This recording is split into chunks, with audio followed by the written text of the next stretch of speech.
lots of students are having problems with pronouncing the ed endings of past tense verbs.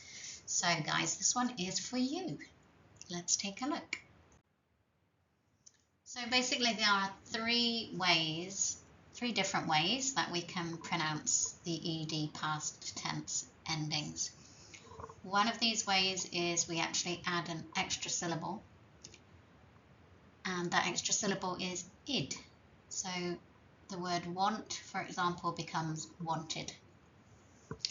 A second way we can pronounce the past tense is to add a t sound. This has no extra syllable. So kiss, for example, just becomes kissed. And finally, the d sound.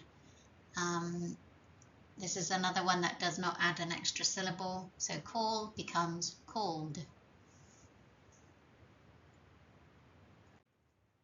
So when do we use each one? This is the $2,000 question, isn't it? So the id, the extra syllable, is, well, it's pretty straightforward actually. If the verb ends in a T or a D sound, that's when we add it. So want ends in a T, so this will become wanted. Need ends in a D, so this will become needed. Wait ends in a T, so this becomes waited. Contact becomes contacted. Respect becomes respected. Okay, now the next two, you might be thinking, well, that's not a D, that ends in an E. But if you listen to the last sound, it's a D, decide. So we add the id, decided. The same with the next word. Yes, it ends in an E, however, the last sound is a T. Invite becomes invited in the past tense. So you can see it's the sound and not the letter that we're referring to. But this is a pretty steady rule. If the verb ends in a T or a D sound in the present tense, you're going to add the extra id in the past tense. Okay. So when do we use the T, the T sound?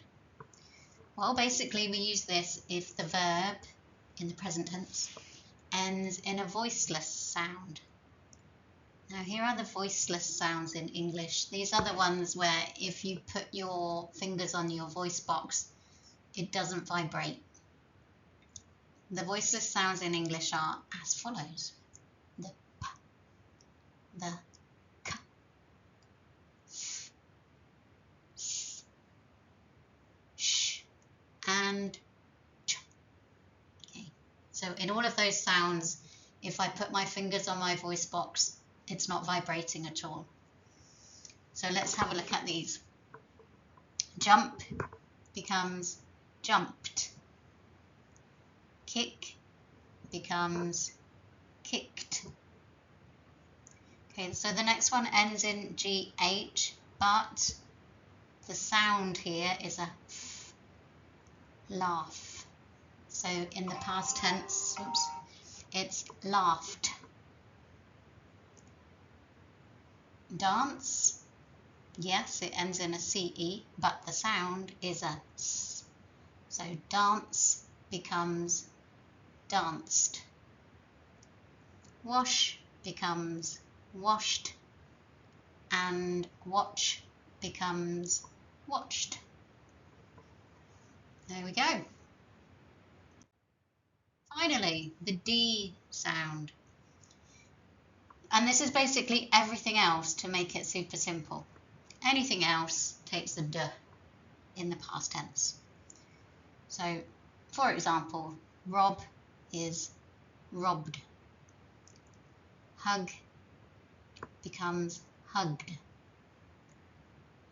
Love is loved. Change becomes changed, call becomes called, claim becomes claimed, and buzz becomes buzzed. And that is all there is to it. Enjoy!